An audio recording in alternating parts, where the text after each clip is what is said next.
रसायन विज्ञान में विलेन चैप्टर के ऑनलाइन क्लास में आप लोगों का फिर स्वागत है, जिसमें आज हिमांक का अवनमन एवं मोलल अवनमन स्थिरांक बताया जाएगा। हिमांक का अवनमन। हिमांक का अवनमन पढ़ने से पहले आप लोगों को जानना पड़ेगा कि हिमांक किसे कहते हैं। हिमांक क्या है? सबसे पहले इसकी परिभाषा बताते हैं। किसी द्रव का हिमांक वह ताप होता है जिस ताप पर उस द्रव का वाष्प दाब उसकी ठोस अवस्था के वाष्प दाब के बराबर होता है।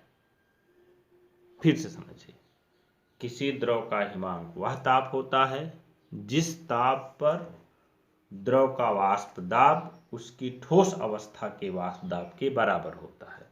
मान लीजिए कोई पात्र है और इस पात्र में कोई द्रव पदार्थ भरा गया है, तो इस द्रव का हिमांक क्या होगा? सबसे पहले हिमांक मतलब होता है कि जिस ताप पर वह द्रव अवस्था से ठोस अवस्था में परिवर्तित होता है, उस ताप को उस द्रव पदार्थ का हिमांक कहते हैं। लेकिन इसे हिमांक को कैसे परिभाषित करेंगे? हिमांक क्या होता है? कोई पात्र है, इस पात्र में कोई भी द्रव रखा गया है, इसी द्रव का हिमांक वह ताप होता है जिस ताप पर इस द्रव का वाष्प दाब इसी द्रव के ठोस अवस्था के वाष्प दाब के बराबर होता है। किसी द्रव का हिमांक वह ताप होता है जिस ताप पर इस द्रव का वाष्प दाब इसी द्रव के ठोस अवस्था के वाष्प दाब के बराबर होता है, उसे उसका हिमांक कहते हैं। उसका क्या कहलाता है? हिमांक कहा जाता है। अब समझिए हिमांक अवनमन। हिमांक का अवनमन किसे कहा जाता है? कोई विलायक में कोई अवाष्पशील पदार्थ घोलने पर उसका वाष्प दाब कम हो जाता है। वाष्प दाब कम होने के कारण हिमांक भी कम हो जाता है, अर्थात वाष्प दाब के अवनमन के कारण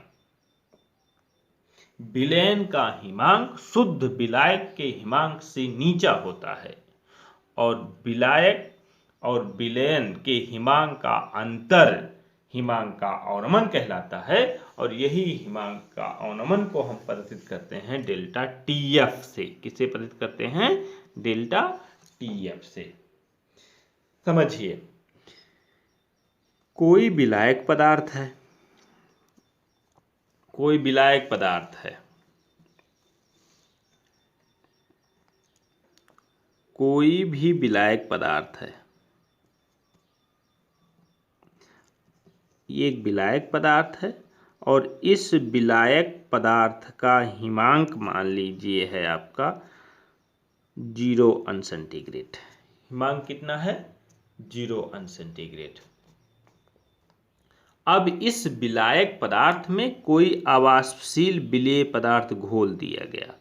मान लीजिए ग्लूकोज C6H12O6 ग्लूकोज को घोल दिया गया, जिसके कारण इसका वाष्प दाब कम हो गया और वाष्प दाब कम होने के कारण इसका हिमांक भी कम हो गया, अर्थात हिमांक कितना हो गया? 0 अंश सेंटीग्रेड से हो गया -4 अंश सेंटीग्रेड। अर्थात हिमांक में कमी कितने की हुई? हिमांक में कमी हुई कितने की? 4 अंश सेंटीग्रेड की कमी हुई और यही 4 अंश सेंटीग्रेड की हुई कमी हिमांक का अवनमन कहलाता है। अर्थात किसी विलायक में कोई अवाष्पशील वैद्युत अनवघट्य पदार्थ घोल देने पर उसके वाष्प दाब में कमी होने के कारण उसके हिमांक में भी कमी हो जाती है। अर्थात शुद्ध विलायक के हिमांक की अपेक्षा विलयन के हिमांक में कमी होती है और वही विलयन के हिमांक में हुई कमी, विलयन के हिमांक में हुई कमी हिमांक अवनमन कहलाता है।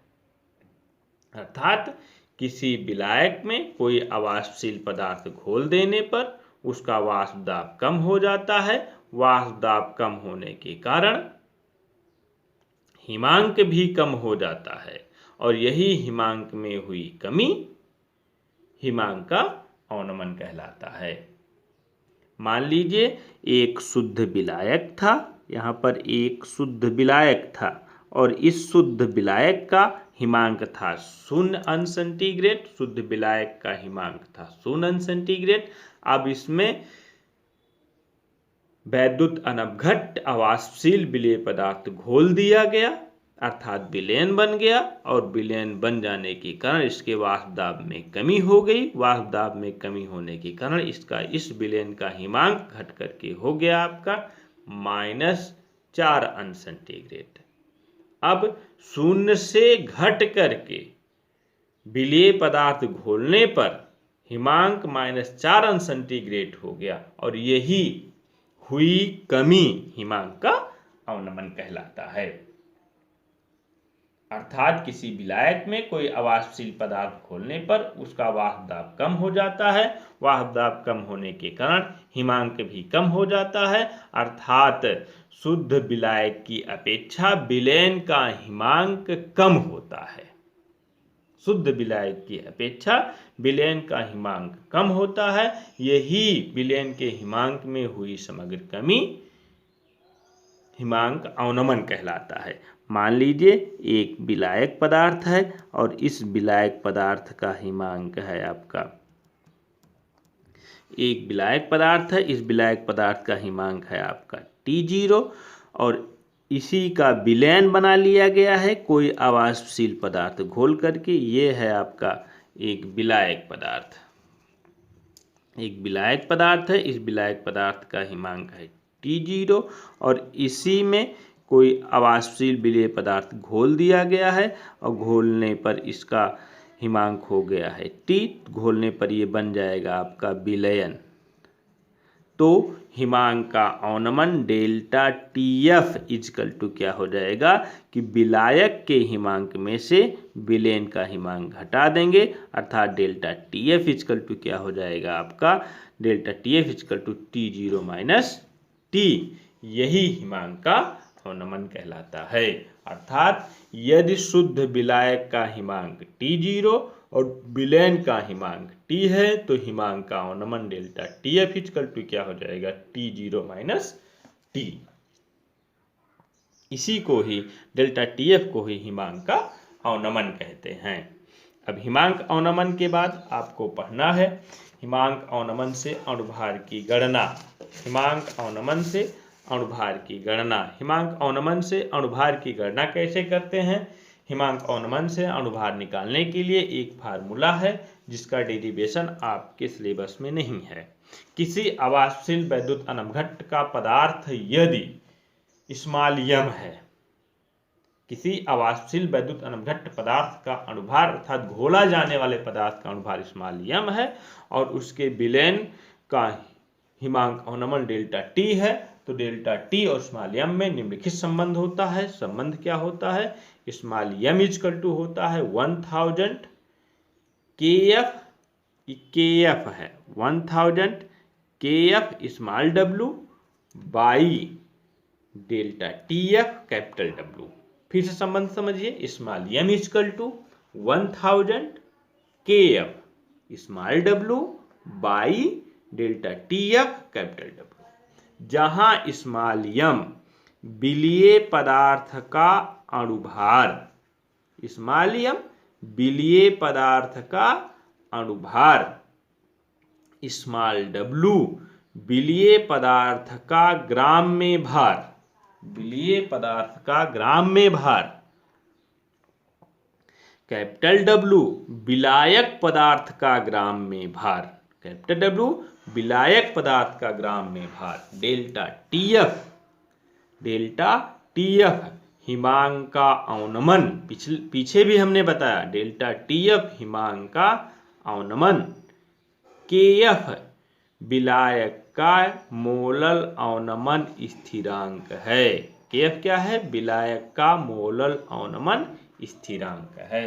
फिर से फार्मूला समझिए, small m equal to 1000 KF small w, small m equal to 1000 KF small w by delta TF capital W, जहां स्मॉलियम विलीय पदार्थ का अणुभार, स्मॉलियम विलीय पदार्थ का अणुभार, स्मॉल w विलीय पदार्थ का ग्राम में भार, विलीय पदार्थ का ग्राम में भार, कैपिटल W विलायक पदार्थ का ग्राम में भार, कैपिटल W क्या है, विलायक पदार्थ का ग्राम में भार, delta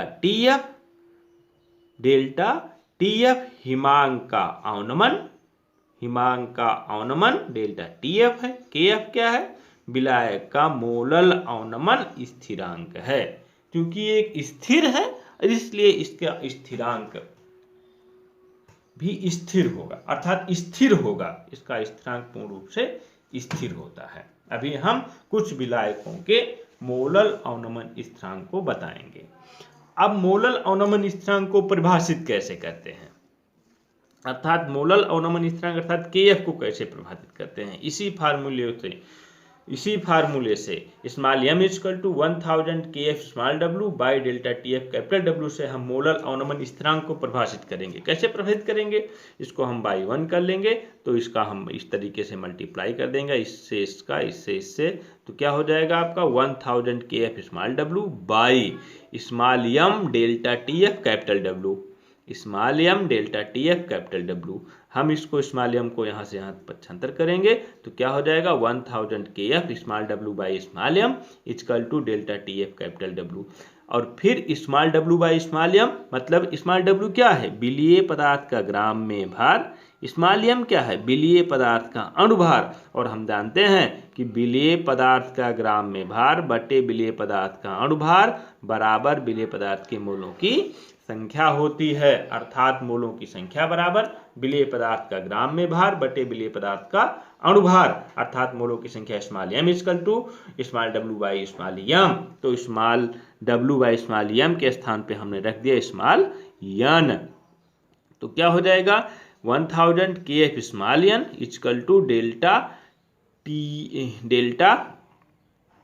TF by delta TF capital W, 1000 KF small n equal to delta TF capital W। और फिर इसको हम इस तरीके से पक्षांतर करेंगे तो क्या हो जाएगा आपका, यहाँ पर हो जाएगा आपका KF equal to delta TF capital W by 1000 small n, 1000 small n। अब देखिए KF इक्वल टू क्या है आपका, delta TF capital W by 1000 small n, जहां n विलीय पदार्थ के मोलों की संख्या है। यदि n इक्वल टू 1 मोल लें, कैपिटल W इक्वल टू 1000 ग्राम लें, 1000 ग्राम का मतलब 1 किलोग्राम लें, अर्थात इसका मान हम यहाँ पर पुटअप करेंगे तो कैपिटल W के स्थान पर 1000 लिखेंगे और स्मॉल n के स्थान पर 1 लिखेंगे, कट जाएगा, अर्थात आएगा आपका KF equal to delta TF। KF delta TF के बराबर हो गया किस कंडीशंस में, किस कंडीशंस में KF डेल्टा TF के बराबर हुआ, कंडीशन कब हुई, जब KF डेल्टा TF के बराबर हुआ जब हम स्मॉल n का 1 मोल लिए और कैपिटल W का 1000 ग्राम लिए, स्मॉल n का 1 मोल लिए, कैपिटल W का 1000 ग्राम लिए, अर्थात यदि 1000 ग्राम अर्थात 1 किलोग्राम में, 1000 ग्राम अर्थात 1 किलोग्राम में किसी आवासशील वैद्युत अनवघट्ट पदार्थ का 1 मोल घोलते हैं तो, किसी आवासशील वैद्युत अपघट्ट पदार्थ का 1 मोल घोलते हैं तो हिमांक का अवनमन डेल्टा TF मोलल अवनमन स्थिरांक के बराबर होता है। हिमांक का अवनमन डेल्टा TF मोलल अवनमन स्थिरांक के बराबर होता है। फिर समझते हैं, फिर समझिए, यदि small n equal to 1 mole, capital W equal to 1000 gram अर्थात तो 1 किलोग्राम, अर्थात यदि किसी वैद्युत अनवघट्ट पदार्थ, किसी वैद्युत अनवघट्ट आवासशील पदार्थ के 1 मोल को विलायक के 1000 ग्राम अर्थात 1 किलोग्राम में घोलते हैं तो, 1 किलोग्राम में घोलते हैं तो विलायक का हिमांक अवनमन विलायक के मोलल अवनमन स्थिरांक के बराबर होता है, अर्थात KF इक्वल टू क्या हो जाएगा, डेल्टा TF। कुछ विलायकों के मोलल अवनमन स्थिरांक निम्न है। पहला मोलल अवनमन स्थिरांक यहाँ पर दिया गया है जल, एथिल अल्कोहल, क्लोरोफॉर्म, बेंजीन का। ये एक मोलल अवनमन स्थिरांक है। ये मोलल अवनमन स्थिरांक है। देखिए विलायक कौन कौन से हैं, जल हैं, एथिल अल्कोहल है, क्लोरोफॉर्म है, बेंजीन है। मोलल अवनमन स्थिरांक का मात्रक दिया गया है केल्विन मोलल इनवर्स। जल का दिया गया है 1.86 kelvin molal inverse, ethyl alcohol का 1.99 केल्विन मोलल इनवर्स, क्लोरोफॉर्म का 4.70 केल्विन मोलल इनवर्स, बेंजीन का 5.12 केल्विन मोलल इनवर्स होता है। और यही किसी किसी प्रश्न में यही केल्विन में ना दे करके टेम्परेचर यदि अनसेंटीग्रेड में दिया रहता है तो हो जाता है उसका मात्रक अनसेंटीग्रेड मोलल इनवर्स। उसका मात्रक क्या हो जाता है, अनसेंटीग्रेड मोलल इनवर्स हो जाता है। इस फार्मूले पर आपका एक प्रश्न अवश्य पूछा जाता है एग्जाम में। फार्मूले पर प्रश्न जो पूछा जाता है उसमें से एक टाइप का प्रश्न हम आपको बता दे रहे हैं। देखिए मान लीजिए एक प्रश्न इस तरीके से है, 0.48 ग्राम कार्बनिक यौगिक को 0.48 ग्राम कार्बनिक यौगिक को 10.6 ग्राम बेंजीन में घोलने पर हिमांक में 1.8 अंश सेंटीग्रेड की कमी हुई। यौगिक का अणुभार ज्ञात कीजिए। यौगिक का अणुभार निकालना है। बेंजीन का मोलल हिमांक अवनमन स्थिरांक दिया गया है 5 अंश सेंटीग्रेड मोलल इनवर्स। हमने बताया अभी कि यदि हिमांक का अवनमन डेल्टा TF का मान अनसेंटीग्रेड में होगा तो मोलल अवनमन स्थिरांक अनसेंटीग्रेड मोलल इनवर्स होगा। और यदि यही केल्विन में दिया होता तो यहां पर हो जाता केल्विन मोलल इनवर्स हो जाता। समझिए प्रश्न क्या है। 4.8 ग्राम कार्बनिक यौगिक को 10.6 ग्राम बेंजीन में घोला गया है, अर्थात विलीय किया जाने वाला पदार्थ स्मॉल w बराबर, विलीय किया जाने वाला पदार्थ स्मॉल w बराबर कितना है, 4.8 ग्राम। जिसमें घोला गया है, बेंजीन में घोला गया है, अर्थात विलायक का ग्राम में भार कितना, कैपिटल W बराबर 10.6 ग्राम। फिर कह रहे हैं घोलने पर हिमांक में 1.8 अंश सेंटीग्रेड की कमी हुई, अर्थात जब विलायक था तो उससे घोल दिया गया तो विलेन बन गया, तो कितने की कमी हुई, 1.8 सेंटीग्रेड की कमी हुई। तो delta TF equal to 1.8 centigrade, delta TF equal to 1.8 अंश सेंटीग्रेड हो गया। और KF मोलल अवनमन स्थिरांक दिया गया है 5 अंश centigrade molal inverse. Small m अर्थात विलेय पदार्थ के अणुभार की गणना करनी है। स्मॉल m इक्वल टू क्या हो जाएगा, 1000 KF small w by delta TF capital W। हमने बताया था इस फार्मूले को हमने पीछे अभी बताया कि स्मॉल m इक्वल टू क्या होता है, 1000 KF small w, 1000 KF small w by delta TF capital W, जहां स्मॉल m क्या है, विलीय पदार्थ का ग्राम में भार। स्मॉल m क्या है, विलीय पदार्थ का ग्राम, सॉरी गलती हो गई, स्मॉल m क्या है, विलीय पदार्थ का अणुभार, विलीय पदार्थ का अणुभार। स्मॉल m क्या, विलीय पदार्थ का अणुभार। स्मॉल w विलीय पदार्थ का ग्राम में भार, स्मॉल w विलीय पदार्थ का ग्राम में भार, कैपिटल W विलायक पदार्थ का ग्राम में भार, विलायक पदार्थ का ग्राम में भार। KF विलायक का हिमांक अवनमन स्थिरांक, मोलल हिमांक अवनमन स्थिरांक। डेल्टा TF हिमांक का अवनमन है। सारे मान हमने यहाँ बताए हैं। Small m equal to 1000, KF का मान हमने कितना बताया, 5 अंश centigrade molal inverse. Small w का मान हमने कितना बताया, 0.48 बाई डेल्टा TF का मान हमने कितना बताया, 1.8 अंश सेंटीग्रेड दिया गया है तो 1.8 अंश सेंटीग्रेड हो जाएगा। और कैपिटल W का मान कितना होता है, 10.6 अर्थात 10.6 ग्राम, 10.6 ग्राम। इसको हम सॉल्व करेंगे, सॉल्व करने के बाद आ जाएगा आपका स्मॉल m इजिकल टू 125.8, 125.8, अर्थात जो कार्बनिक पदार्थ घोला गया है किसमें, 10.6 ग्राम बेंजीन में, बेंजीन में जो कार्बनिक पदार्थ घोला गया है, बेंजीन में जो कार्बनिक पदार्थ घोला गया है उस कार्बनिक पदार्थ का अणुभार कितना है? 125.8।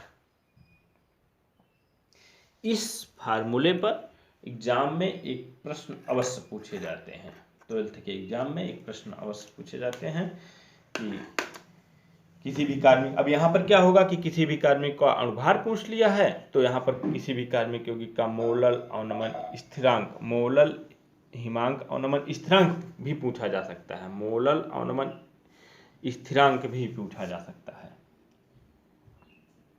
तो इस फार्मूले से आप निकाल सकते हैं small m equal to 1000 kF small w by delta TF capital W से।